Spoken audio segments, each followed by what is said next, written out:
vocês? Boa noite, então, para todos que estão aí nesta sexta-feira fria. Não sei se aí tá frio, mas aqui tá frio. Sou de São Paulo, né? Me digam aí, como sempre, como de costume, se está tudo bem, se estão me ouvindo, se estão me vendo, se podemos dar início aqui ao nosso papo. Boa noite, pessoal. Tudo ok, John? Então tá bom. Bom, então vamos lá. Estão preparados? Estão com vontade aí? Hoje acho que a aula vai ser um pouco mais legal, viu? Porque o assunto é um pouco mais gostoso, assim, da gente tratar, né? Um pouco menos abstrato, vamos dizer assim. Então, eu acho que a gente vai conseguir bater um papo legal hoje aqui, tá? Principalmente por ser uma sexta-feira. Eu acho, tá? Que não vai ser tão pesado assim. Depois vocês me digam. Bom, então vamos lá. Vamos começar aqui o nosso passeio aqui pelo tema. Hoje, nós vamos tratar aqui da parte da extinção dos débitos, ou seja, nós tratamos do início, né, de tudo, então do nascimento, né? Então, como que vai nascer aí a obrigação de pagar IBS e CBS? Então, qual é a hipótese de incidência desses tributos? Quem é que deve pagar? Então, sujeito passivo, contribuinte, responsável. Qual que é a base de cálculo? Qual que é a alíquota? Então, todos esses caminhos, né, todos esses pedaços aí que formam a exigência tributária, a gente já passou por eles. Agora a gente vai desembocar no propósito final, que é justamente a arrecadação, tá? Então, hoje a gente vai tratar aqui das formas de extinção desses débitos, ou podemos até, aqui débito na palavra pura, né? Então, quem deve ali pagar, então, possui um débito com a fazenda e, falando do outro lado, um crédito tributário por parte da fazenda, tá? Tanto da União como dos outros entes federativos. Então, vejam, vocês, quando a gente estuda direito tributário, o direito material, né, aquele básico sem ser reforma, a gente fala do quê? Extinção dos créditos tributários. Então, vocês têm lá no CTN um elenco ali, né, um rol de hipóteses, de causas ali, de extinção, de exclusão de crédito tributário, tá? Então, aqui, a mesma forma, a gente vai entender como é que se pode dar aí a extinção desses créditos, tá? Então, eu fiz um mapinha aqui para vocês, que nós temos basicamente 5 possibilidades aqui para extinguir esse crédito tributário, extinguir os débitos, vamos dizer assim, do IBS e da CBS. Então, nós temos o meio da compensação, nós temos o pagamento pelo contribuinte, a liquidação financeira, então, o pagamento feito ali no momento da liquidação financeira, que é o tal do split payment, tá? Que a gente vai ver hoje, o recolhimento pelo adquirente e o pagamento pelo responsável, tá? Então, essas são formas, no modelo ali da reforma tributária, no modelo da Lei Complementar 214, foi eleita ou foram eleitas essas formas de se extinguir os créditos tributários relativos à IBS e à CBS, tá? Vocês vão ver aqui comigo que eles estão meio misturados entre si. Então, parece assim que são partes aqui inertes, né, distintas até que são, mas assim, distantes umas das outras, mas na verdade não, tá? Na verdade, vocês vão perceber que tudo está meio imbricado, então uma coisa implica na outra, então a gente vai conseguir entender a coisa como um todo, tá? Então, vamos começar aqui pela compensação.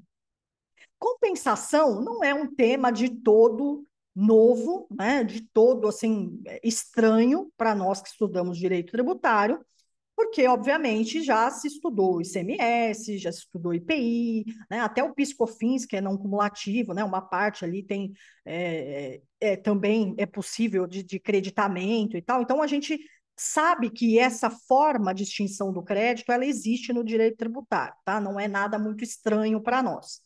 Agora, o que a gente precisa entender é como que isso vai funcionar aqui no IBS e na CBS, tá? Começando esse itinerário aqui, esse caminho, obviamente que se a gente está falando de compensação, nós estamos falando também de princípio da não cumulatividade, que nada mais é do que aquele princípio ou aquela técnica que faz com que se evite uma tributação muito maior do que ela deveria ser. Então, uma tributação que se chama tributação em cascata, então que ela incida ali em todos os elos da cadeia. Então, por meio dessa técnica, por meio desse princípio da não cumulatividade, permite-se que, né, o constituinte permite que, ao apurar o débito, né, na sua vez ali, na sua prática do fato gerador, ao dar ensejo ao nascimento aí de um crédito tributário, essa pessoa pode se aproveitar de créditos relativos a valores que já foram pagos na etapa anterior. Então, se compensa, né? Eu vou mostrar aqui num esqueminha que vai ficar muito claro para vocês isso, como é que isso acontece, né, na prática.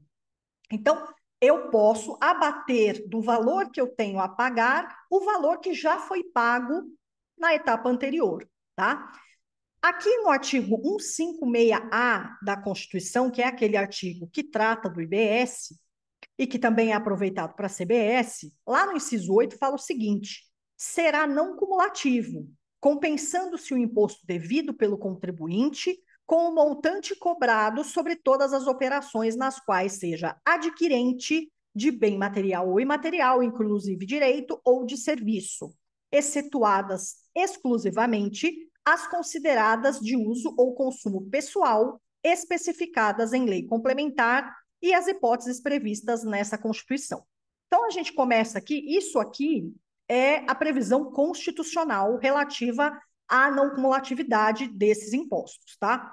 Lembrando, não custa fazer um parênteses aqui, que nós já viemos, vocês se lembram, quem acompanhou desde a primeira aula, viu que, assim, sempre é o mesmo intuito, né? Então, assim, o que se buscou, o princípio da neutralidade, o que se buscava, permitir essa não cumulatividade plena, permitir que efetivamente haja a concretude da não cumulatividade, tá? Hoje nós temos um sistema que, embora haja não cumulatividade, nem sempre isso ocorre efetivamente, né? Nem sempre existe essa possibilidade de compensação na prática, tá? Então, os créditos acabam sendo acumulados, ou então créditos que acabam nem existindo no final lá da cadeia, se percebe que nem arrecadação houve de fato. Então, assim, várias e várias coisas que culminaram aí nesse novo sistema, e que permite dizer aí que, ó, agora a gente vai ter que ter uma não cumulatividade de verdade. Agora a gente vai ter que permitir a compensação de verdade, tá? Então, por isso que as coisas vão ser mais práticas agora, para efetivamente vigiar ali a arrecadação, até porque essa compensação, essa não cumulatividade, ela vai acontecer atrelada, basicamente, ao recolhimento do tributo. Tá? Então, não basta só, por exemplo, emitiu a nota e simplesmente deixou de recolher. Não, há necessidade ali, haverá, ou pelo menos esse é o propósito, né? Haverá regulamentações ainda por vir aí, principalmente por esses sistemas informatizados, mas o que se busca é vigilância sobre esse recolhimento. Então, se não há recolhimento, não há direito ao crédito, não tem como se creditar, tá? Então, vejam, já começando aqui pela parte constitucional, vocês vejam aqui, ó, excetuadas exclusivamente as consideradas de uso ou consumo pessoal, ou seja, tudo dá direito ao crédito, tudo vai permitir essa não cumulatividade na prática, excetuadas exclusivamente as consideradas de uso ou consumo pessoal, ou o que tiver excepcionado, né, no meio aí da lei. Então, vejam, essa palavrinha aqui, hoje vai ter bastante coisa, pessoal, com cara de prova. Então, palavrinhas, tá? Datas, números, porcentagens. Então, coisa que tem cara de prova. Porque se for pedir, é isso que eles vão pedir, porque é coisa decoreba, tá? Então, muito bem. Excetuadas as de uso e consumo pessoal. Só introduzindo. Nós vamos passar por isso de novo. Aí vem a lei complementar, e a lei complementar diz o seguinte, artigo 47, parágrafo 1º. A apropriação dos créditos de que trata o caput deste artigo será realizada de forma segregada para o IBS e para a CBS, vedadas em qualquer hipótese a compensação de créditos de IBS com valores devidos de CBS e a compensação de créditos de CBS com valores devidos de IBS, tá? Está condicionada à comprovação da operação por meio de documento fiscal eletrônico idôneo. Então, veja, já há um condicionante aqui, olha, não poderá haver a compensação de IBS com CBS, de CBS com IBS. É IBS com IBS, CBS com CBS, tá? Cada qual com cada qual aqui.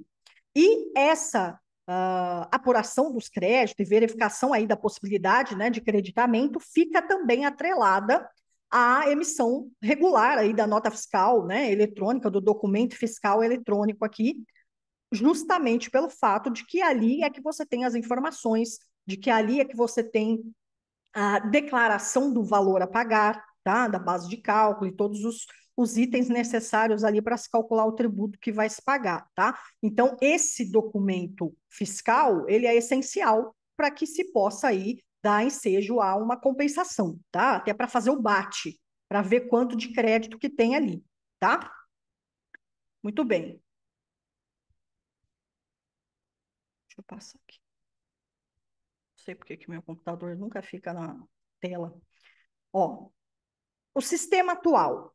Então, o que a gente tem hoje, né? Quando a gente fala, como eu disse, quando a gente fala de não cumulatividade, hoje existe, muitas empresas têm problemas, inclusive, de acumulação de crédito, tá? Então, tem empresas que não conseguem aproveitar o crédito. Elas têm crédito, né? Elas apuram crédito, mas elas não conseguem aproveitar, quer seja pela atividade, são exportadores, às vezes. Então, dependendo da atividade ali da empresa, ela não consegue aproveitar, ou talvez não consegue aproveitar todo aquele crédito. Então, aquilo acaba gerando um acúmulo de crédito, acaba sendo fictício, né?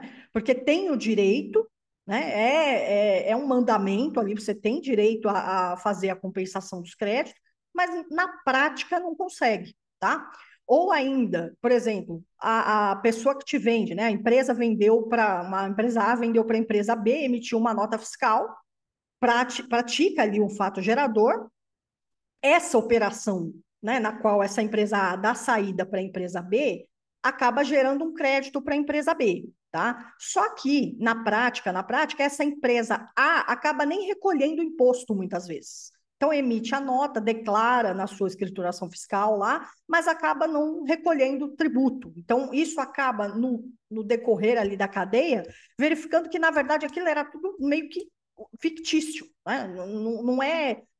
Não cumpriu exatamente o propósito, né, desse princípio, né, de não cumulatividade, tá?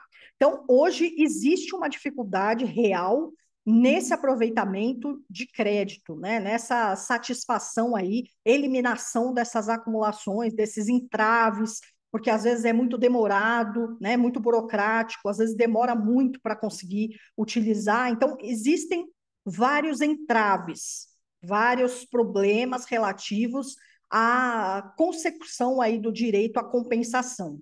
Então, exatamente por esse fato é que se elegeu aí, né, se criou um mecanismo para que efetivamente se veja na prática as compensações se realizarem, tá? De fato, realmente, com dinheiro ali que foi pago, né? Então, um recolhimento efetivamente feito e que gera efetivamente um direito ao crédito, tá? E não só na teoria, mas na prática também, tá?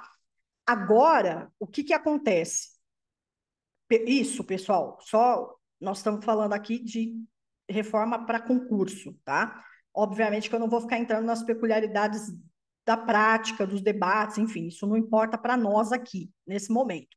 Mas só para deixar isso meio que sedimentado, né, na cabeça de vocês, isso aqui, tudo que eu estou falando, ainda vai passar por regulamentação, tá? Então, nós teremos ainda regulamentação da regulamentação, tá? Então, isso aqui é uma linha geral que a lei trouxe, mas que ainda as minúcias, inclusive desses sistemas informatizados, do split payment que nós vamos ver, vocês vão ver que isso aqui ainda, né, não tem nada implementado. Então, existe necessidade ainda da minúcia, tá? Que essa minúcia virá ainda por regulamentação. Então, essa aqui Ah, mas vai acontecer? A gente não sabe como vai acontecer. Isso aqui é só o arcabouço da coisa, tá? Como que ela vai ocorrer realmente, isso a gente vai ver aí nos próximos anos, tá? Que a gente vai começar a efetivamente verificar como é que isso está se desenvolvendo na prática, tá?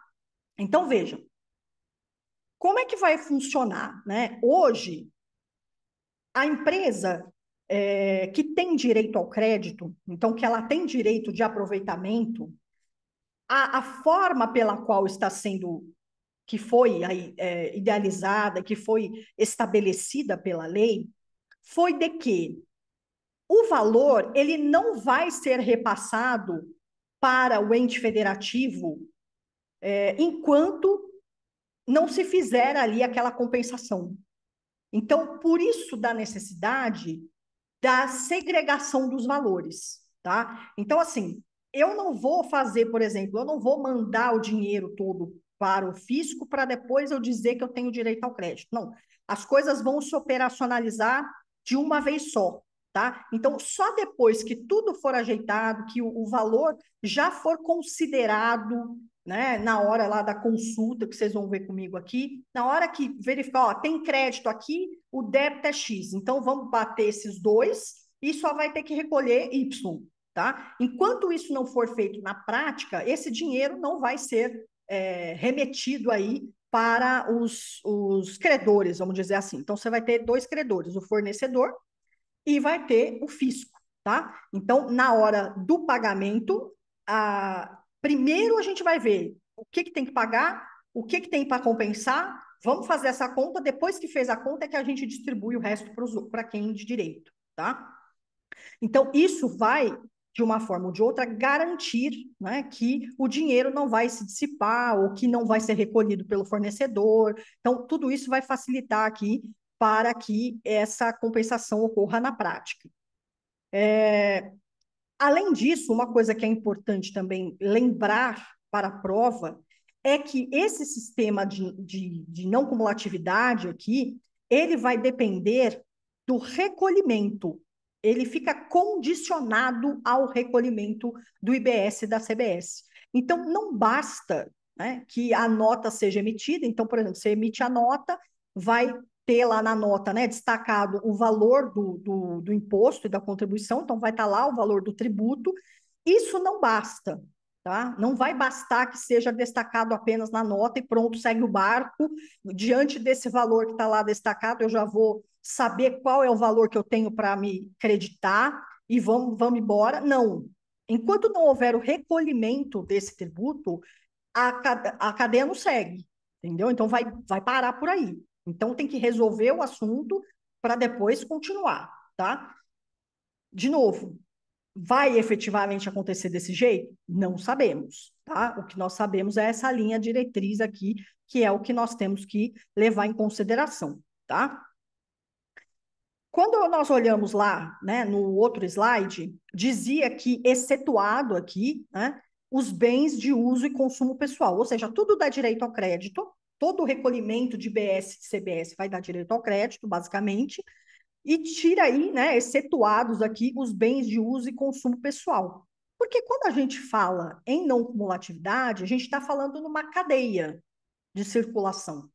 Então, se eu compro, por exemplo, aqui tem uma lista na lei, né? Então, joias, pedras, metais, obras de arte, bebidas alcoólicas, tabaco, armas, munições, enfim, né? Diversas coisas. Se eu compro isso como consumidor final, eu não tenho o que falar em não cumulatividade, porque eu não vou circular isso para ninguém. Isso aqui eu comprei para mim, tá? Então, aí, esse instituto de compensação e de não cumulatividade, ele não existe, tá? Não há que se falar em direito ao crédito, não tem cabimento.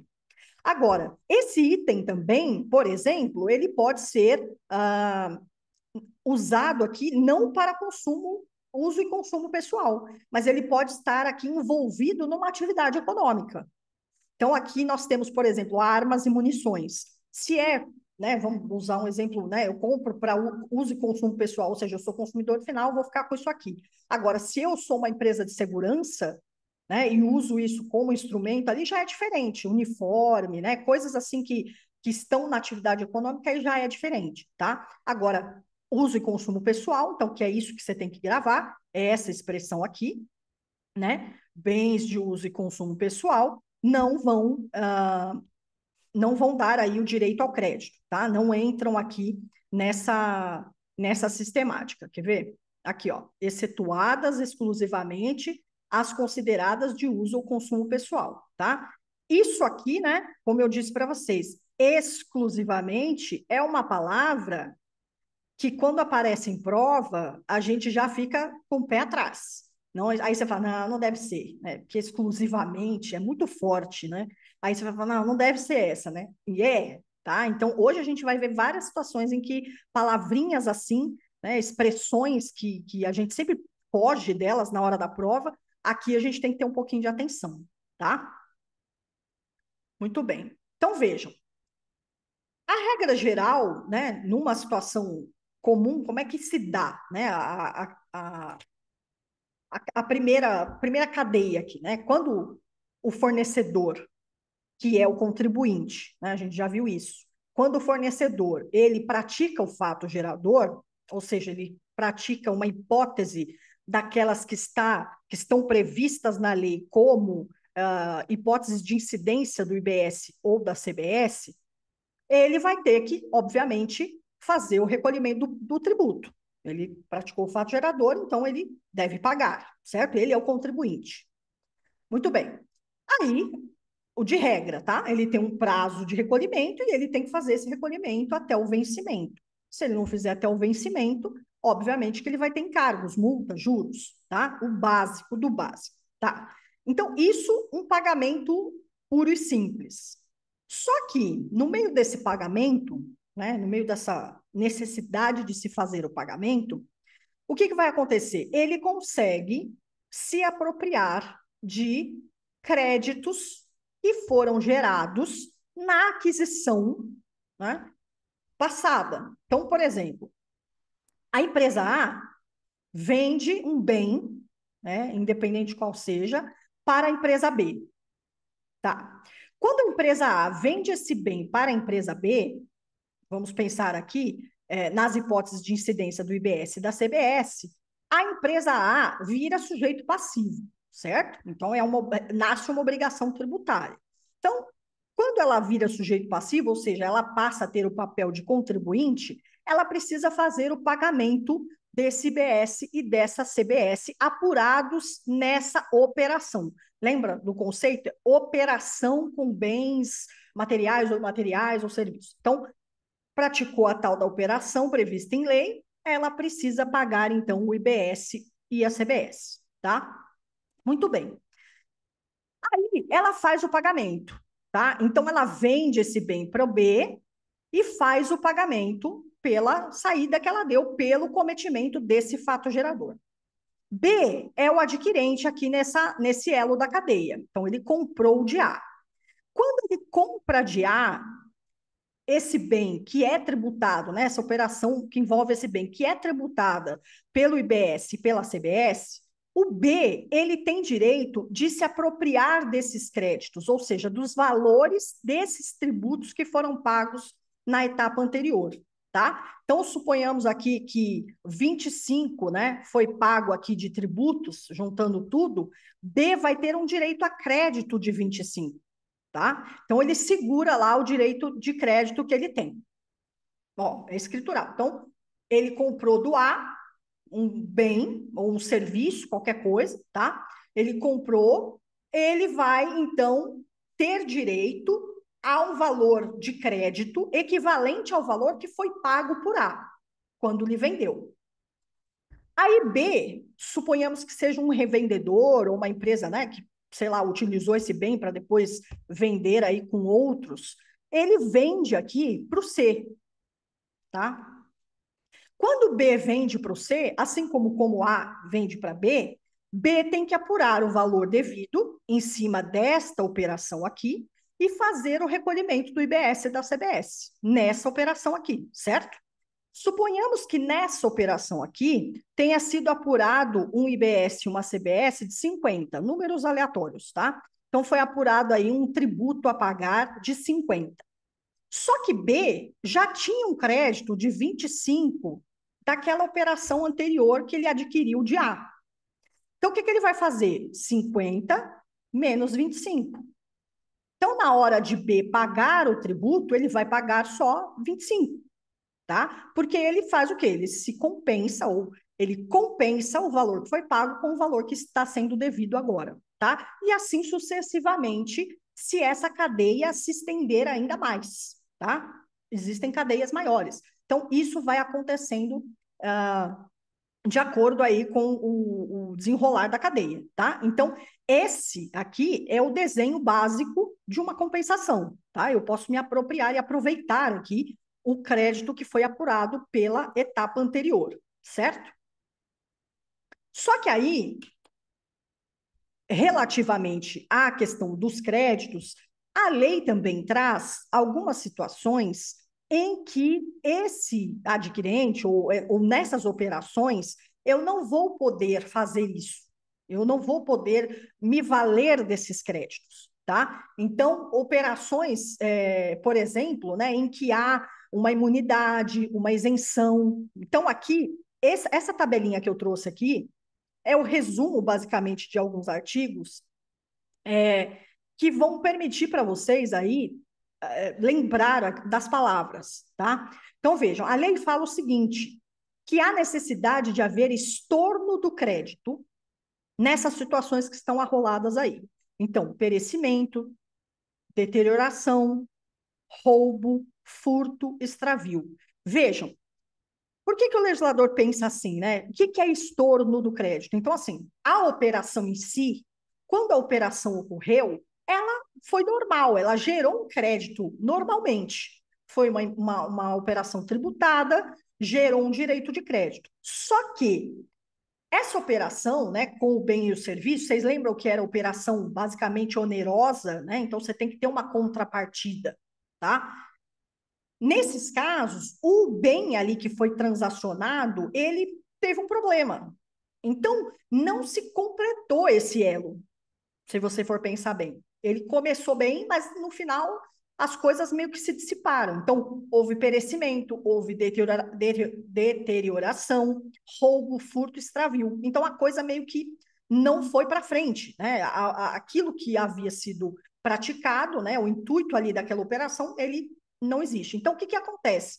Quando há a lei diz, quando ocorrem essas situações, esse crédito, ele não pode continuar indo para frente, tá? Ele não pode continuar a ser considerado. Então, aquele crédito que o adquirente apurou ali, né, que ele falou, ó, eu tenho esse direito de crédito aqui, ele precisa estornar.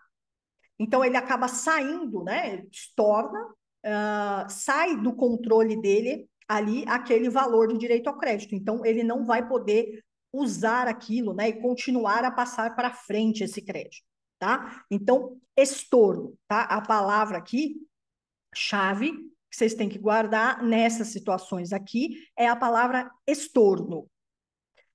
Agora, tem umas situações aqui que anulam o crédito, anulam, tá? A lei fala em anulação de crédito. Então, são as situações de imunidade e de isenção.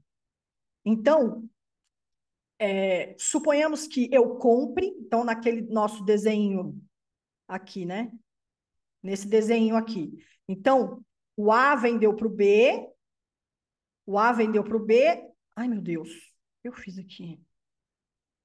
Vocês sabem, né, que toda vez que eu dou aula, isso acontece, né? Então, vocês já estão acostumados. Peraí, gente.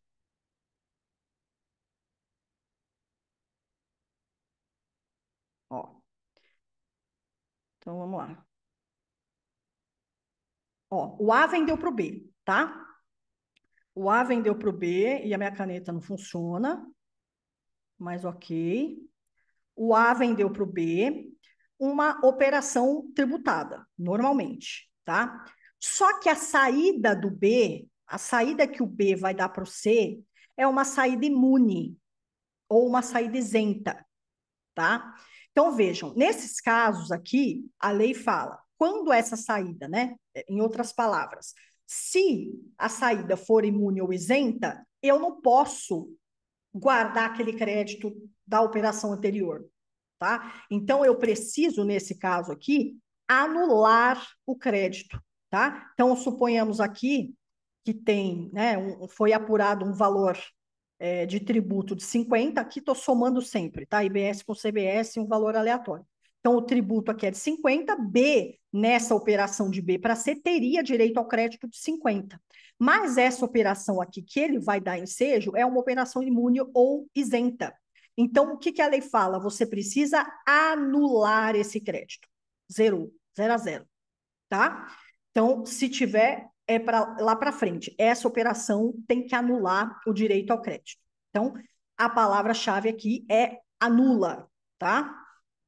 E, por fim, a lei fala em manutenção, né? Ela diz o seguinte, que quando for a operação, então considere B para C, de novo, naquele esqueminha, tá? Quando a operação for alíquota zero, vejam, é diferente de uma imunidade, tá? Alíquota zero, o zero é número. Então, assim, embora não tenha efeito né, de valores ali, porque zero é zero, mas existe uma tributação, entre aspas, tá? Então, assim, o efeito econômico não existe, mas é tributado. Então, é tributado por uma alíquota zero. Então, nesse caso, a lei fala que pode manter o crédito, não precisa anular o crédito, tá? Então, vejam, de novo, nos casos de perecimento, deterioração, roubo, furto, extravio, estorno do crédito. Eu apurei, mas agora eu vou estornar porque é uma situação posterior, uma situação que aconteceu, né? Que poderia não ter acontecido, mas aconteceu. Agora, quando a situação é de imunidade ou de isenção, eu vou anular o crédito. E quando for uma situação de alíquota zero, eu vou manter o crédito, tá? Então, isso é o que a lei fala. Muito bem. Continuando. Na devolução e no cancelamento de operações por adquirente não contribuinte no regime regular, o fornecedor sujeito ao regime regular poderá apropriar créditos com base nos valores dos débitos incidentes na operação devolvida ou cancelada.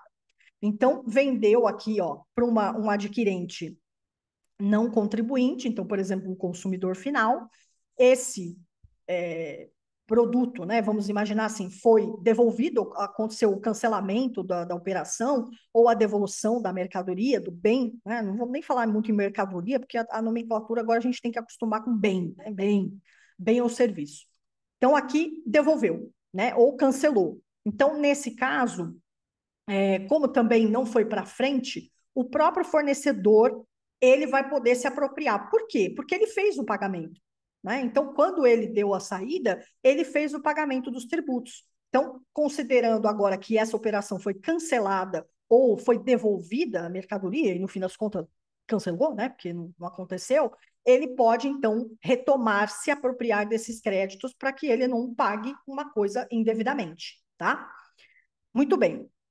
As operações imunes, isentas ou sujeitas à alíquota zero, a diferimento ou a suspensão, não permitirão a apropriação de créditos pelos adquirentes dos bens e serviços. Parágrafo único. O disposto no caput deste artigo não impede a apropriação dos créditos presumidos previstos expressamente nessa lei complementar. Então, isso aqui é cara de prova também, ó. Então, operação imune, isenta, sujeita a alíquota zero, diferimento ou suspensão não permitem a apropriação, tá? O disposto no caput deste artigo não impede a apropriação dos créditos presumidos. Crédito presumido, nesses casos aqui, a lei prevê, por exemplo, um dos exemplos que a lei traz é de uma aquisição feita por produtores rurais. O produtor rural, ele pode optar aí, né, por regularizar ali a sua situação e entrar nesse regime, tá? Ou não. Então, muitas vezes, se ele não se adequa a esse novo regime que será estabelecido aqui da IBS e da CBS, ele será estipulado aí um percentual que virá no regulamento, tá? Então, é um percentual que não se sabe qual será, e, mediante a aplicação deste percentual sobre a operação, vai se presumir, então a lei presume um crédito, tá? Aí, nesses casos, então, há uma autorização aqui. Nesses casos, então, o imunizante sujeito a alíquota zero, diferimento, blá, blá, blá, não pode apropriar, mas não impede a apropriação de créditos presumidos. Então, às vezes, isso aqui pode vir numa pergunta, inclusive, né, impede também a apropriação de créditos presumidos. A gente nunca sabe. Não me parece que seja muito, assim, na cara, né, que, nossa, vou pegar esse artigo. Não me parece, mas, né, não custa dar uma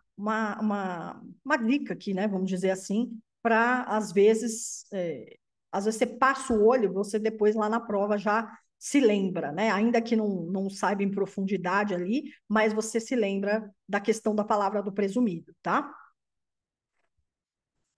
Bom, falando em compensação ainda, nós temos as empresas que estão no Simples Nacional.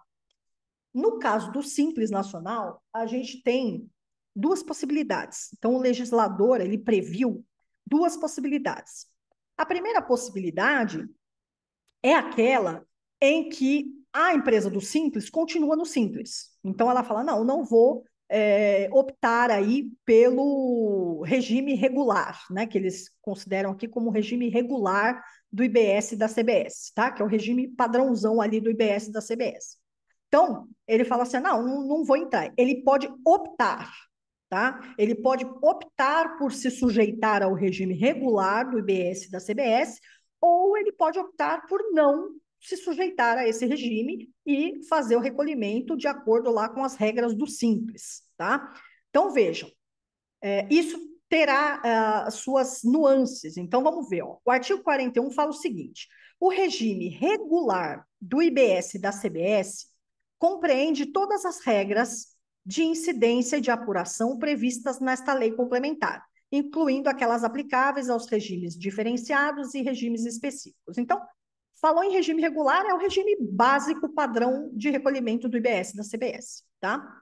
Fica sujeito ao regime regular do IBS e da CBS, de que trata essa lei complementar, o contribuinte que não realizar a opção pelo Simples Nacional ou pelo MEI, tá? Então, nesse caso, estará sujeito, né, ao regime regular do IBS e da CBS, segue todas as regras, se o contribuinte não optar, né, não realizar a opção pelo Simples ou pelo MEI, tá?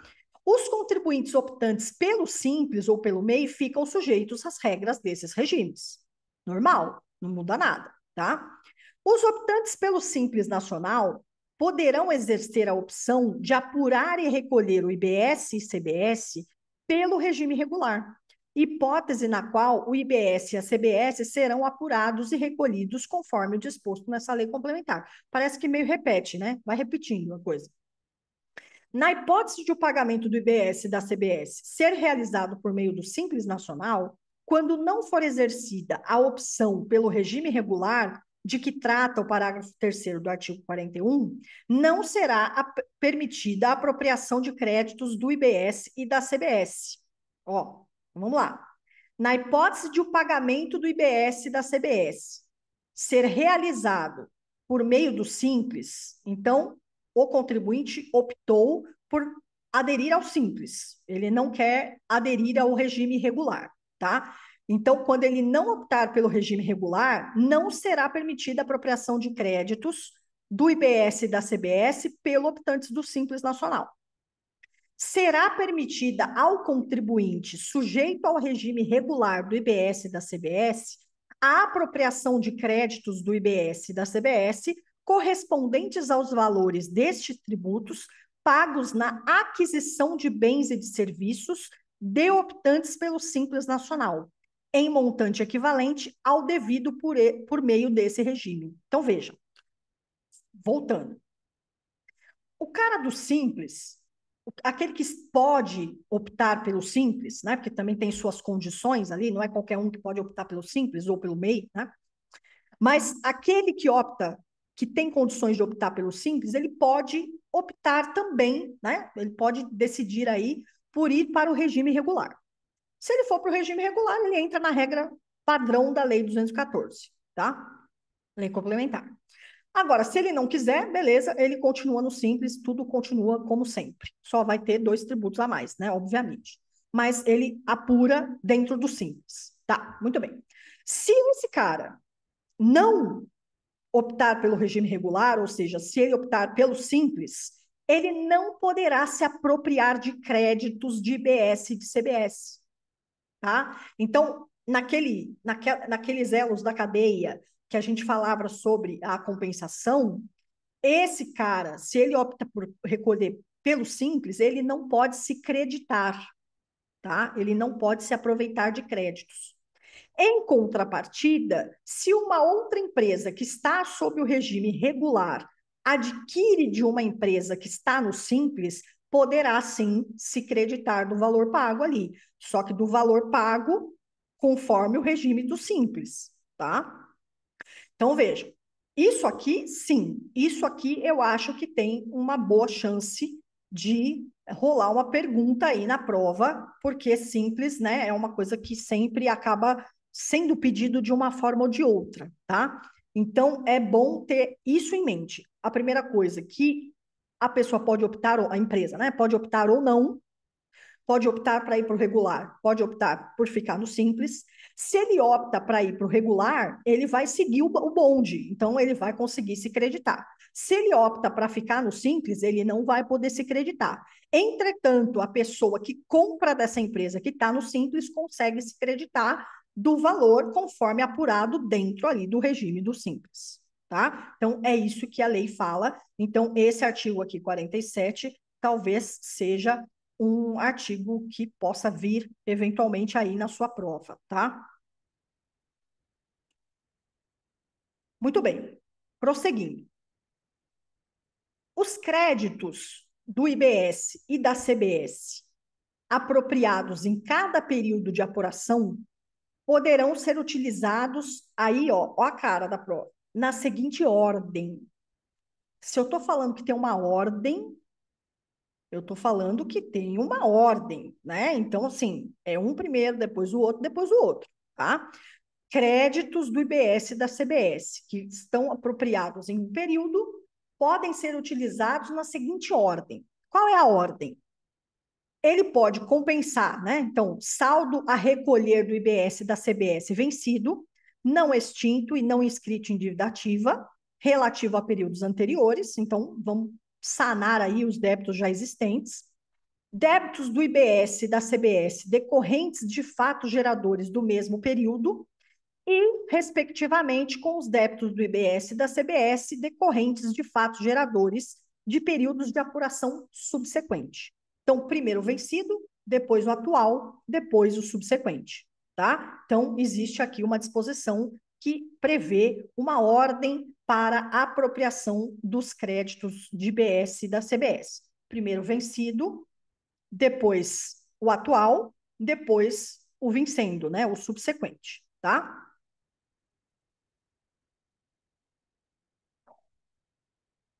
Aqui, vamos lá. Tudo, tudo isso que eu estou falando até agora está dentro da primeira forma de extinção do débito, tá? Que é a compensação. Tudo está interligado aqui. O direito de utilização dos créditos, outra cara de prova, extinguir-se-á após o prazo de 5 anos. Então, ele tem 5 anos para utilizar o crédito, tá? Contado do primeiro dia do período subsequente ao da apuração, em que tiver ocorrido a apropriação do crédito. Então, 5 anos. Esse é um prazo que pode vir na sua prova. É vedada a transferência a qualquer título para outra pessoa ou entidade sem personalidade jurídica dos créditos de IBS. Não posso transferir o crédito. Entretanto, na hipótese de fusão, cisão ou incorporação, os créditos apropriados e ainda não utilizados poderão ser transferidos para a pessoa jurídica sucessora, ficando preservada a data original da apropriação dos créditos para efeito da contagem dos 5 anos, tá? Então, no caso aqui de cisão, incorporação, fusão, são aquelas operações societárias que, na verdade, só vão aqui. A operação em si é que gera uma sucessora, tá? Então, quando a gente estuda isso em responsabilidade tributária, responsabilidade dos sucessores, a gente enxerga essas operações, tá? Então, nesse caso aqui, não é uma transferência pura e simples, porque no CAPT ele veda. Então, ele fala, é vedada a transferência. Mas existe aí a possibilidade, porque não é uma mera transferência para um terceiro, não, é uma operação societária que aconteceu que envolve aí as pessoas jurídicas, tá? Então, nessas hipóteses aqui, os créditos apropriados e não utilizados poderão, sim, ser transferidos para a pessoa jurídica sucessora, tá? Então, isso aqui também é uma boa pedida, tá? Muito bem. Então, compensação a gente viu aqui, né? Que basicamente não é algo novo, mas que a gente tem algumas questões aí, algumas nuances dentro da nova regulamentação que precisam ser verificadas. Então, acho que espero que tenha ficado claro aí para vocês como que isso se dá e quais são os principais pontos aí que a gente consegue tirar da lei, tá? Agora a gente passa para o pagamento pelo contribuinte. Quem que é o contribuinte, pessoal? Fornecedor, tá? Então, o fornecedor, que é aquele que pratica o fato gerador, é o contribuinte, beleza? Então, regra geral, fornecedor pratica o fato gerador, ele tem que fazer o pagamento até a data do vencimento. Se ele não faz até a data do vencimento, ele sofre aí acréscimo de multa e juros básico encargos da mora, tá? O período da apuração do IBS e da CBS, outra coisa que pode vir, bobeira que pode vir na prova, será mensal. Então, a lei fala no artigo 43 que o período de apuração, então, se apura o crédito mensalmente, tá? Então, mensalmente é que se apura. Recolhimento da diferença entre dos débitos. Então, em se tratando de pagamento, qual é o valor que vai ser pago? Levando-se em conta que a gente acabou de ver compensação, qual que é o valor que vai ser pago? Bom, se não tem crédito nenhum, o valor cheio devido ali naquela operação. Agora, se eu tiver um crédito, é o valor devido menos o crédito, tá? E aí eu pago o remanescente. Então, recolhimento da diferença entre dos débitos do IBS e da CBS decorrente dos fatos geradores ocorridos no período de apuração e os créditos apropriados, tá? Então, pagamento pelo fornecedor básico. Então, ele vai pagar o que ele deve. Se ele tiver crédito já, né, apurado, ele vai se utilizar desse crédito e vai pagar só o remanescente, tá? Se não tiver nada, ele paga o valor cheio, dentro da data do vencimento, tá?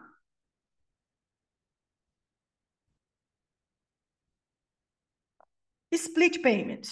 E agora chegamos aqui no tão falado split payment, tá? Bom, o que é split payment? Primeiro que é um sistema informatizado, uma forma de se assegurar a arrecadação tributária, uma forma de eliminar aí a burla, eliminar a fraude, eliminar a não arrecadação, tá?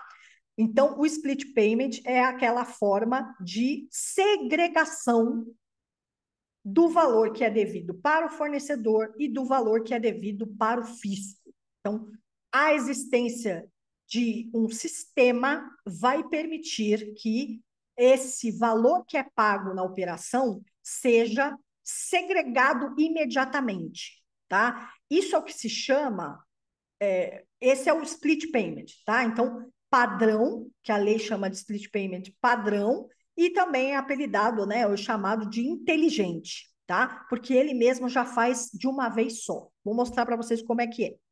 Vamos ler primeiro o artigo. Artigo 31. Nas transações de pagamento relativas a operações com bens ou serviços, os prestadores de serviços de pagamento eletrônico e as instituições operadoras de sistemas de pagamento, lembra que a gente falou de plataforma digital? Então, pode ser várias possibilidades aqui, as plataformas digitais acabam entrando nesse jogo, né? Deverão segregar e recolher ao Comitê Gestor do IBS e da Receita Federal, no momento da liquidação financeira da transação, split payment, os valores do IBS e da CBS, de acordo com o disposto nessa subseção.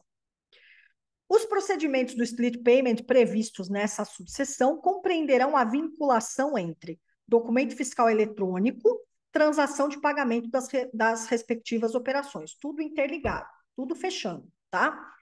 Atos conjuntos do Comitê Gestor do IBS e da Receita disciplinarão o disposto nessa subseção, inclusive no que se refere às atribuições dos prestadores de serviço do pagamento eletrônico, considerando as características de cada arranjo de pagamento e das operações com bens ou serviços.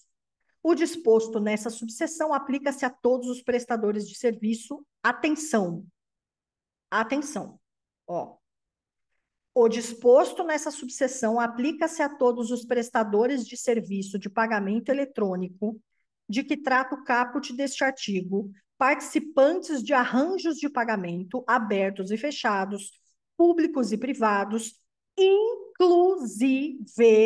inclusive os participantes e arranjos que não estão sujeitos à regulação do Banco Central. Isso aqui tem cara de prova? Tem cara, tem cabelo, tem pescoço, tem tudo, tá? Então vejam. Primeiro eu só tô lendo, já vou mostrar como é que funciona, tá? Então, isso aqui, anota aí no material, tá? Inclusive os participantes e arranjos que não estão sujeitos à regulação do Banco Central. Porque pode perguntar, que não salvo, né, os participantes que não estão sujeitos à regulamentação do Banco Central. Não, vem tudo, vem tudo. Eu quero arrecadar, então vem todo mundo aqui, mesmo que não está sujeito à regulação, tá? Quem puder me ajudar, me ajude. Esse é o intuito, né? Vejam, aqui a gente tem um cenário dessa forma, tá? Como que funciona tudo? Numa operação, nós teremos o fornecedor e o adquirente, básico, tá? Esse adquirente vai fazer o pagamento do valor apurado ali naquela operação, então preço, né?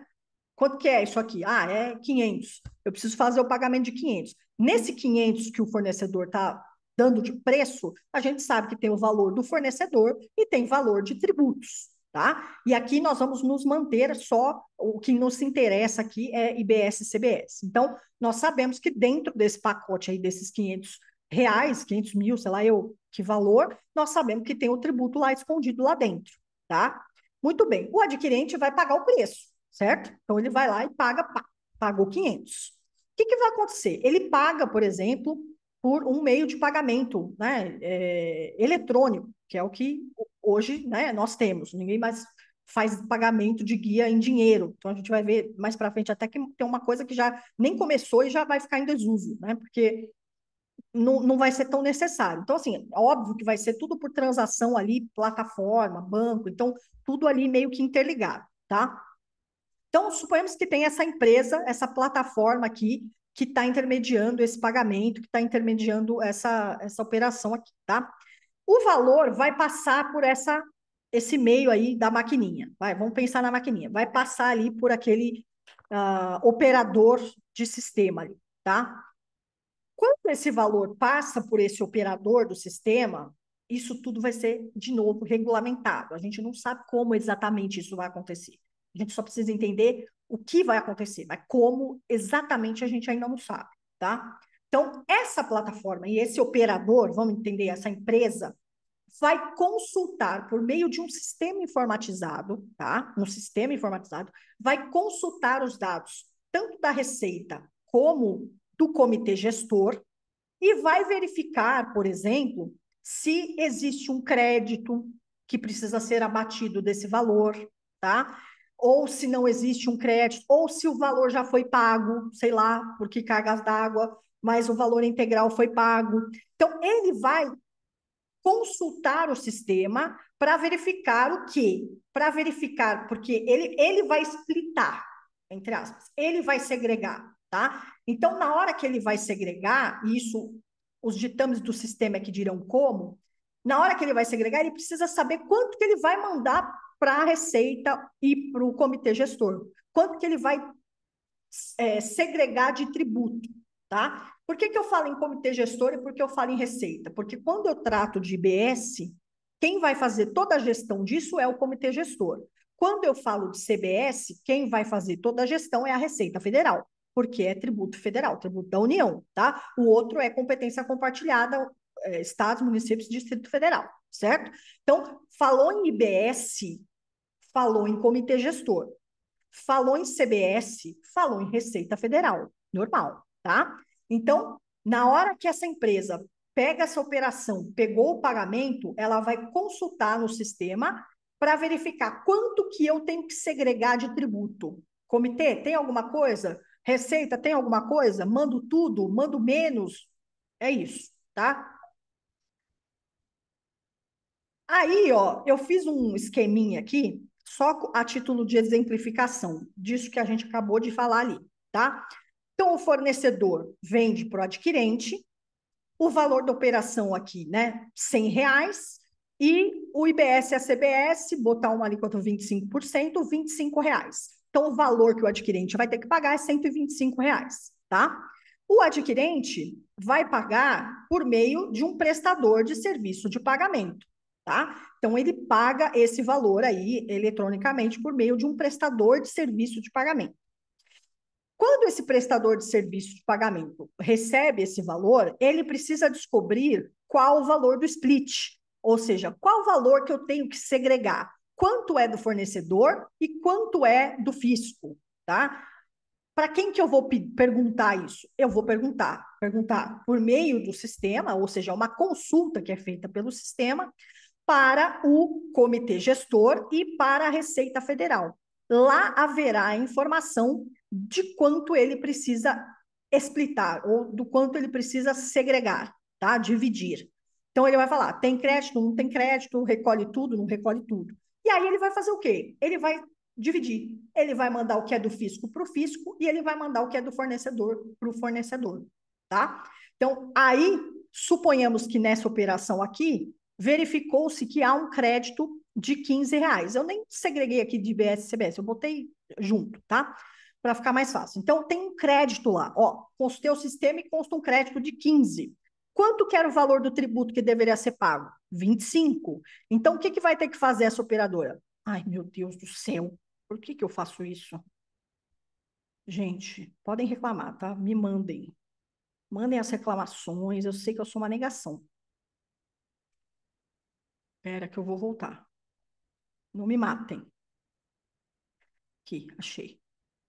Então, ó, verificou-se lá que há um crédito de R$ 15.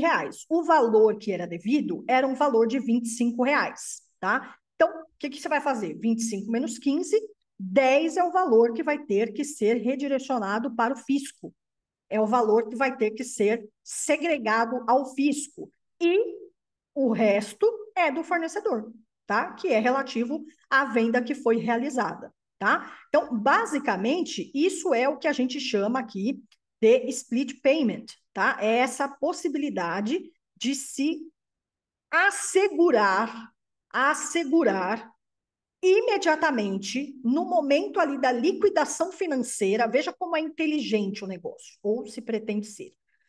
No momento da liquidação financeira, no momento em que o adquirente ali, né, está pagando o valor, né, o preço ali daquela operação, naquele exato minuto é que se vai fazer essa segregação. Então, eu não vou pagar tudo para o fornecedor, e aí o fornecedor, por exemplo, emitiu a nota, mas nunca recolheu o tributo. Ou seja, o fisco, né, vai gerando um déficit isso, obviamente, tá? Porque é uma operação que ficou meio capenga, né? O tributo que tinha que ser pago acabou não sendo, tá?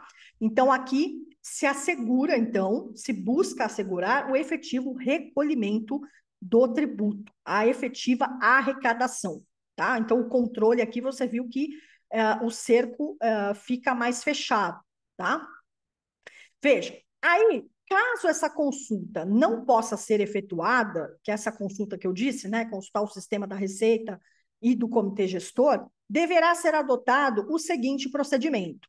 O prestador de serviço de pagamento ou a instituição operadora do sistema de pagamentos segregará e recolherá ao comitê gestor e à Receita o valor dos débitos de IBS-CBS incidentes sobre as operações vinculadas à transação com base na informação recebida. Então, é o que está lá na documentação fiscal daquela operação.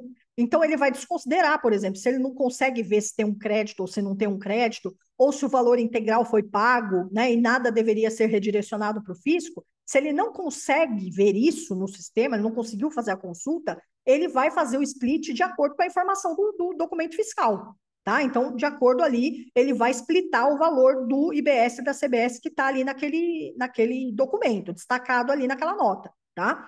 Aí, eventualmente, se isso depois se apurar e verificou que não era correto, né, que havia sim um crédito ou que o valor havia sido pago, aí o sistema já vai remediar, né? Então, o comitê gestor do IBS e a Receita Federal efetuarão o cálculo dos valores, né, o cálculo real ali dos valores, com a dedução das parcelas já extintas e transferirão ao fornecedor, em até 3 dias úteis, os valores recebidos que excederem ao montante de que trata a linha A. Então, se houver alguma incorreção ali naquele momento, isso vai ser sanado posteriormente pelo comitê e pela Receita Federal, tá?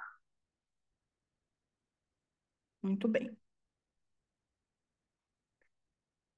Há também a previsão de um split payment simplificado, tá? Então, o que que acontece? Às vezes, numa venda, né, a varejo, no mercado, por exemplo, você vai fazer uma compra, cada um daqueles produtos que estão ali, eles possuem uma alíquota diferenciada, né? Podem possuir ali uma diferença na tributação. Então, dependendo da atividade, né, dependendo do ramo, poderá haver a opção por um procedimento simplificado. Então, em vez dele efetivamente considerar cada operação em si, cada alíquota de cada produto, né? Imagine uma compra no mercado mesmo, tá? Que é uma variedade imensa de produtos e de tratamentos tributários ali, tá? Então, a gente tem, por exemplo, cesta básica. Nem tudo entra na cesta, né? Então, tem coisa que é zero, tem coisa que não é, tem coisa que tem a redução de alíquota. Então, seria um universo muito grande, tá? Aí ele opta aqui por... Uh, e aqui, óbvio, né? Ó, lembrando, né? Deixa eu só pegar aqui. Ó, o contribuinte poderá optar por procedimento simplificado do split para todas as operações cujo adquirente não seja contribuinte, tá? Não seja contribuinte. Então, se ele for contribuinte, a gente está tratando de outra coisa. Aqui eu estou tratando de não contribuintes, tá? Então, ó, cujo adquirente não seja contribuinte do IBS e da CBS no regime regular. No procedimento simplificado de que trata o caput, os valores do IBS e da CBS a serem segregados e recolhidos pelo prestador de serviço de pagamento serão calculados com base em percentual pré-estabelecido do valor da operação. Esse percentual a gente já tem? Não, ele vai ser estabelecido pelo comitê gestor do IBS para o IBS e da Receita para a Receita, tá? Sendo que se vale para um, vale para os dois, não pode ser só para um, tá? Poderá ser diferenciado por setor econômico ou por contribuinte, a partir de cálculos baseados em metodologia uniforme, previamente divulgada, blá, blá, blá. Não guardará relação com os valores dos débitos do IBS e CBS efetivamente incidentes sobre a operação. Então, nesse caso aqui, o que vocês precisam salvar na mente sobre o split payment simplificado é que ele vai levar em consideração um percentual pré-estabelecido. E quando? Quando isso aqui é uma opção, tá? O contribuinte pode optar. Então, o fornecedor ele pode optar ou não por esse regime, tá? Então, ele pode optar por procedimento simplificado para todas as operações cujo adquirente não seja contribuinte do IBS e da CBS no regime regular, tá? Muito bem. E aqui nós temos umas regras adicionais também ao split payment, que eu não vou ler aqui efetivamente com vocês, para a gente não perder tempo, mas é só para vocês terem aí no material, que são algumas outras regras adicionais que serão, que devem ser aí seguidas na sistemática do split. O que importa aqui é entender o que é o split, tá? E como basicamente ele vai funcionar. Isso que era um ponto crucial, tá? O pagamento pelo adquirente. O pagamento pelo adquirente, e adquirente aí, né, a pessoa que está comprando aí o produto ou o serviço, nesse caso aqui, é uma forma que a lei pensou, aqui o legislador pensou, numa forma de assegurar, né, assegurar mais uma vez que o contribuinte possa fazer o pagamento já separado, tá? Então, quando o adquirente faz o pagamento do valor do preço ali da operação, ele faz de uma vez só, paga lá para o fornecedor, né? E o fornecedor ali que. Só que ele pode, a lei prevê uma possibilidade dele já fazer esse pagamento já segregado, uma parte para cá e uma parte para lá, tá? Só que isso só pode acontecer quando for em meio não eletrônico. Por quê? Por isso que eu falei, é uma coisa que nem veio, mas que já vai cair em desuso. Acabou ficando meio sem lugar isso aqui. Por quê? Porque se a gente tem o split payment, que é justamente esse mecanismo que faz com que os valores já sejam segregados, não faz muito sentido, especialmente por ser uma previsão, né, no caso do adquirente, de um pagamento que não é por meio eletrônico, então acaba sendo meio que um uso restrito que não vai ter muita, né, relevância, vamos dizer assim.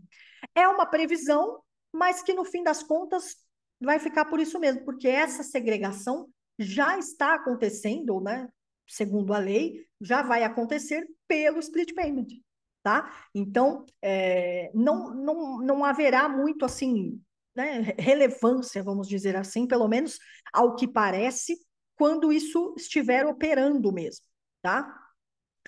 Você acha, né? Não vai ter, o adquirente vai falar, não, eu quero recolher para cá e quero recolher para lá. Não, ele vai pagar o preço, pronto, acabou, né? E aí, por fim, aqui, nessa parte, né? Então, aqui, só para o artigo 36, o adquirente de bens ou serviços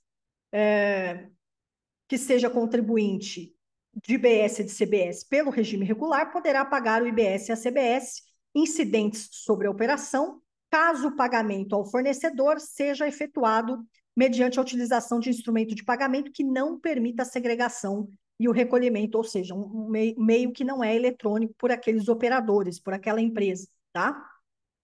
A opção de que trata o capto será exercida exclusivamente mediante o recolhimento pelo adquirente do IBS e da CBS incidentes sobre a operação. Pagamento pelo responsável, não tem muito o que falar, nós falamos de responsável tributário na aula passada, e aqui é quando a lei, né, basicamente, tudo isso que a gente acabou falando sobre pagamento, mas quando a lei estipula que uma outra pessoa poderá ser responsabilizada, nós vimos até a questão das plataformas digitais aqui, que teve até uma relevância na última aula. Se tiver alguma dúvida, dá uma olhadinha lá na última, só para lembrar sobre os responsáveis, tá? Mas aqui não há nenhuma peculiaridade assim que mereça ser trabalhada. Eu trouxe aqui algumas questões.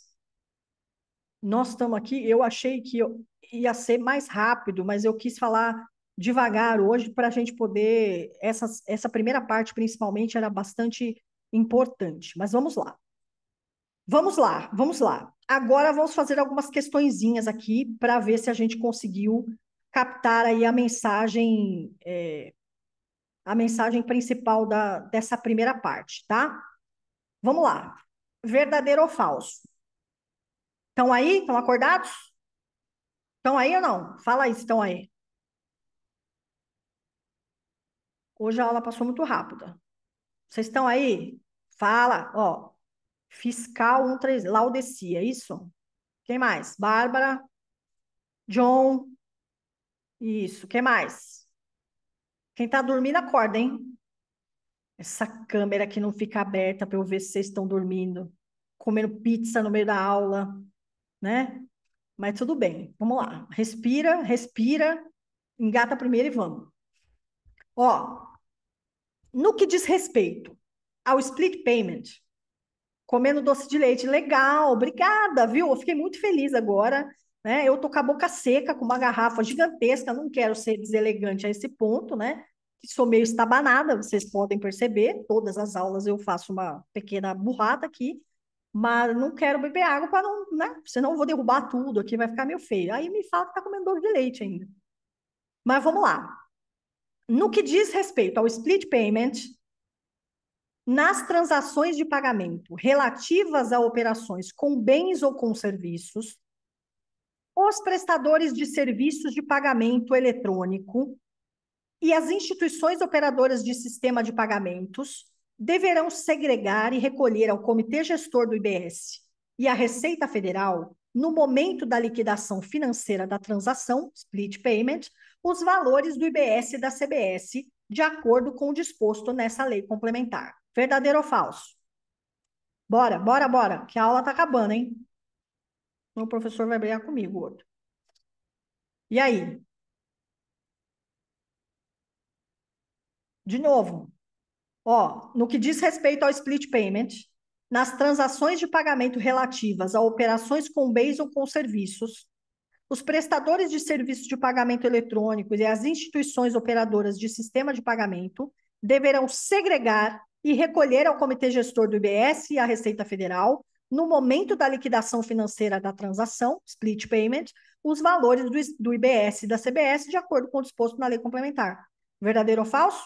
Verdadeiro, né, pessoal? Tá? Então, é justamente isso que é o split payment, tá? Oh, meu Deus do céu. Gente, eu vou desistir dessas canetas aqui, viu? Eu juro que eu vou desistir. Eu preciso fazer um curso desse negócio. Ó, então, verdadeiro, tá? É, próximo, número 2. No que diz respeito ao split payment, seus procedimentos compreenderão a vinculação entre os documentos fiscais eletrônicos relativos a operações com bens ou com serviços e a transação de pagamento das respectivas operações. Então, quando eu falo split payment, falo em cruzamento de informações, certo? Então, aqui nós temos verdadeiro e aqui nós temos verdadeiro. Então, com relação ao split, os procedimentos compreendem a vinculação entre o documento fiscal eletrônico relativo à operação e a transação de pagamento. Então, só dá para fazer a checagem mediante essa verificação do documento fiscal e dos dados da operação, tá?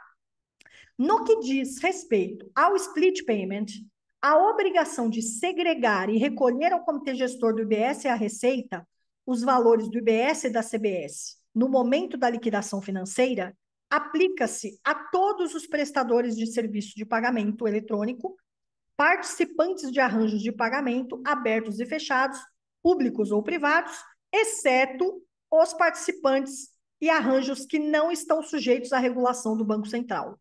Verdadeiro ou falso? Respondam. Falso. Por que que é falso? Lembra que eu falei? Porque, inclusive, vem todo mundo, tá? Eu quero arrecadar, inclusive os participantes dos arranjos que não estão sujeitos à regulação do Banco Central. Então, esse aqui é falso. Quanto ao procedimento padrão do split payment, caso a consulta ao sistema do Comitê Gestor do IBS e da Receita Federal não puder ser efetuada, o prestador de serviço de pagamento ou a instituição operadora do sistema de pagamento segregará e recolherá ao Comitê Gestor do IBS e à Receita o valor dos débitos do IBS e da CBS incidentes sobre as operações vinculadas à transação de pagamento, cabendo ao Comitê Gestor do IBS e à Receita efetuar o cálculo dos débitos dessas operações, com a dedução das parcelas já extintas por uma das modalidades previstas, transferindo ao fornecedor em até 10 dias os valores recebidos que excedam o montante calculado. E aí? Verdadeiro ou falso? Ó, eu vou fazer questão de voltar. Deixa eu tirar o chat aqui, peraí. Aqui nós temos.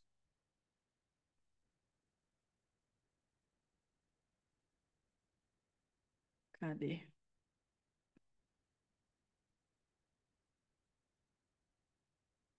Deixa eu ver se eu coloquei aqui para vocês. Ó, aqui, ó. Acho que a gente não leu efetivamente esse aqui, ó. o Comitê Gestor do IBS e a Receita Federal vão efetuar os cálculos. E aí eles vão transferir ao fornecedor, olha aqui, ó, isso aqui é cara de prova, em até, ai, Jesus Cristo,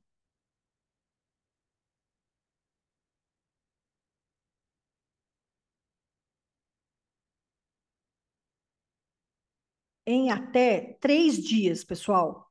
Ó, transferirão ao fornecedor em até 3 dias úteis os valores recebidos que excederem ao montante de que trata a linha A desse inciso, tá? Esse é um prazo que é muito provável que seja pedido. Então, primeiro, quando não conseguir consultar o sistema, o Comitê Gestor e a Receita Federal vão fazer os cálculos posteriormente e vão transferir ao fornecedor em até 3 dias úteis o valor ali que exceder ao montante, tá? Então, normalmente, isso é uma pergunta fácil, né, de se fazer numa prova, porque o prazo aqui, obviamente, confunde, tá? Então, não é 10 dias, é 3 dias. Então, o erro está aqui, falso. O contribuinte poderá optar por procedimento simplificado do split para todas as operações cujo adquirente seja contribuinte do IBS e da CBS no regime diferenciado ou específico. E aí? Como é que faz? No simplificado.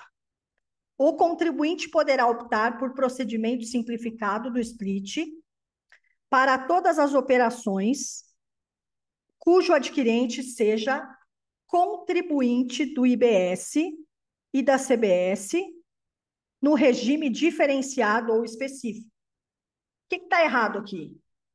O contribuinte, tá?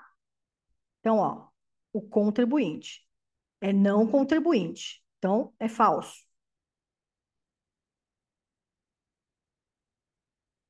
No procedimento simplificado do split payment, os valores do IBS e da CBS a serem segregados e recolhidos pelo prestador do serviço de pagamento ou pela instituição operadora do sistema de pagamentos serão calculados com base em percentual pré-estabelecido do valor da operação, certo? Certo. Esse valor pré-estabelecido nós ainda não sabemos, porque virão ainda em regulamentação, tá? Então, no simplificado, serão percentuais pré-estabelecidos, é isso mesmo. Em regra, o contribuinte sujeito ao regime regular poderá apropriar créditos de IBS e CBS quando ocorrer a extinção, por qualquer das modalidades previstas nesta lei complementar, dos débitos relativos às operações em que seja adquirente, excetuadas, dentre outras, aquelas consideradas de uso ou consumo pessoal. Certo ou errado? Lembra lá nos primeiros slides? Ó, em regra, o contribuinte sujeito ao regime regular, tudo certo, pode se apropriar dos créditos de IBS e CBS quando ocorrer a extinção por qualquer das modalidades em que seja adquirente, né? Excetuadas, dentre outras, aquelas consideradas de uso ou consumo pessoal. Quando é uso ou consumo pessoal, vai dar direito ao crédito? Tem aqui? Ele pode se apropriar? Não. Então é verdadeiro, tá? Que é justamente a exceção que está lá nos primeiros slides que eu coloquei para vocês, tá? O contribuinte sujeito ao regime regular poderá apropriar créditos de IBS e CBS quando ocorrer a extinção por qualquer das modalidades previstas nesta lei complementar dos débitos relativos às operações em que seja adquirente. No entanto, essa regra não se aplica nas aquisições de bens ou serviços fornecidos por optante pelo Simples Nacional. Então, ó, ele está falando que no regime regular é sempre a mesma história. Então, regime regular, eu posso me apropriar de créditos de IBS e CBS quando houver a extinção do pagamento ali, né? No entanto, segundo essa alternativa, essa regra, ou seja, da possibilidade de apropriar créditos, não vai se aplicar quando eu fizer a aquisição de um bem ou serviço de um fornecedor que está no Simples Nacional. Isso é verdade? Não, isso não é verdade, tá? Então, mesmo quando a empresa de quem eu compro está no Simples Nacional, eu consigo me apropriar de crédito. o ponto do simples aqui não é esse. O ponto do simples é a empresa do simples que pode ou não optar por recolher pelo regime regular. Se ela opta por recolher pelo regime regular, ela tem como se creditar. Se ela opta por ficar no simples, aí não, tá? Então, quando eu estou de fora, eu sou o adquirente e a empresa de quem eu estou comprando é do simples, eu posso sim me apropriar desses créditos, tá? Então, é falso. Quanto ao contribuinte sujeito ao regime regular, a apropriação dos créditos será realizada de forma segregada para o IBS e para a CBS. Vedadas em qualquer hipótese a compensação de créditos de IBS com valores devidos de CBS e compensação de crédito de CBS com valor devido de IBS. Veja, aqui nós temos um exemplo prático, tá? Um exemplo muito prático de questão de prova que contém uma das expressões que a gente sempre foge, né? Então, ó, em qualquer hipótese, né? Quando fala exclusivamente, em qualquer hipótese, a gente sempre foge desse tipo de afirmação.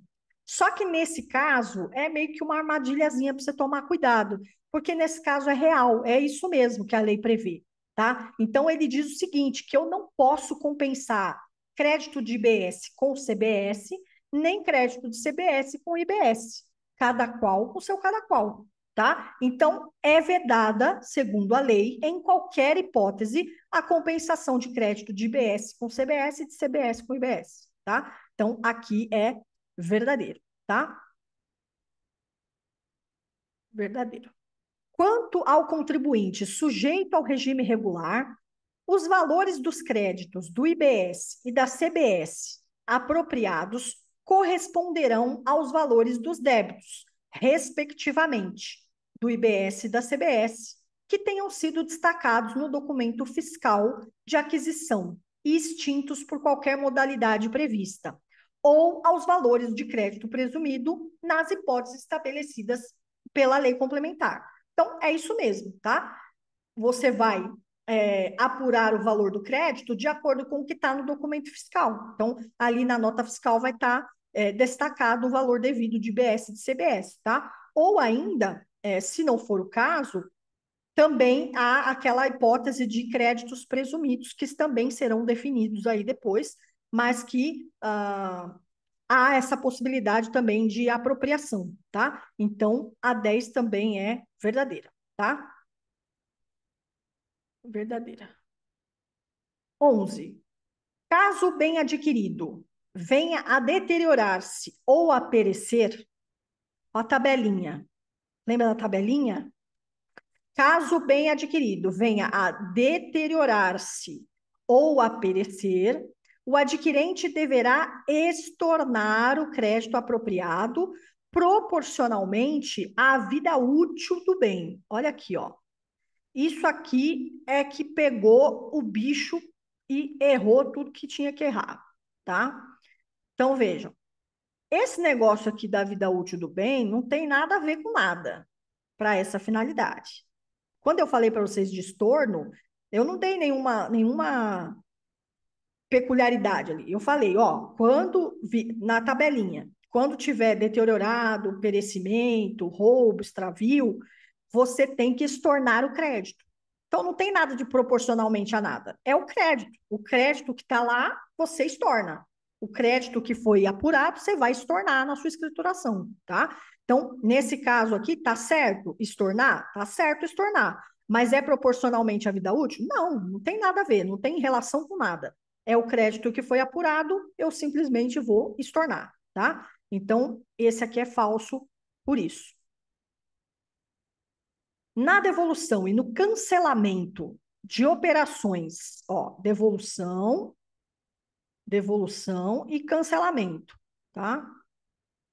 Devolução e cancelamento. Então, na devolução e no cancelamento de operações por adquirente, não contribuinte no regime regular do IBS, o fornecedor sujeito ao regime regular poderá apropriar créditos desse imposto com base nos valores dos débitos incidentes na operação devolvida ou cancelada. E aí, lembra da devolução e do cancelamento? Então, se foi devolvido ou cancelada a operação, o fornecedor fez o pagamento. Então, é óbvio que ele tem que se reaver daquele valor que ele fez o pagamento, tá? Então, nesse caso, ele pode se creditar dos valores que incidiram ali naquela operação devolvida ou cancelada, tá? Então, é verdadeiro. Não permitirão a apropriação de créditos pelos adquirentes dos bens e serviços às operações imunes, isentas, assim como aquelas que envolvam bens e serviços de uso ou consumo pessoal. Então, olha lá, não permitirão a apropriação de créditos pelos adquirentes dos bens e serviços às operações imunes, isentas, assim como aquelas que envolvam bens e serviços de uso ou consumo pessoal. Tá certo? Então, não permitem mesmo a apropriação de créditos, tá? Então, esse aqui é verdadeiro. Muito bem.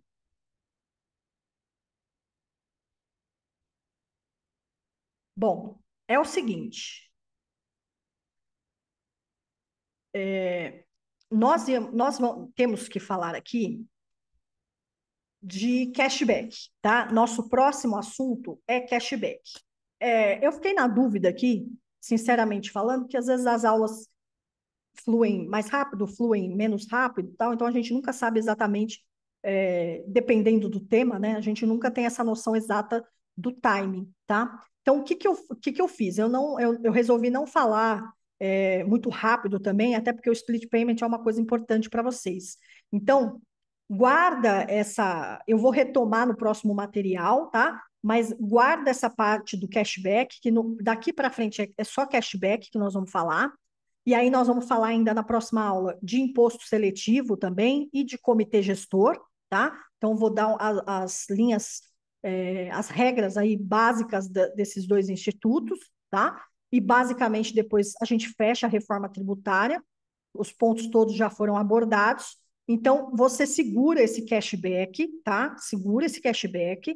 A gente vai falar na próxima aula. Então, na próxima aula a gente fala cashback, a gente fala imposto seletivo e a gente vai falar de comitê gestor, tá? E aí a gente vê se dá tempo de responder umas questões também, e aí a gente fecha, então, basicamente aí os temas principais, tá bom? Bom, pessoal, vou finalizar a aula por aqui, porque senão eu atrapalho o outro professor, né? Tá bom? Mas até a próxima aula, então, nós nos vemos em breve. Boa noite para vocês, tá? Obrigada por estarem aí.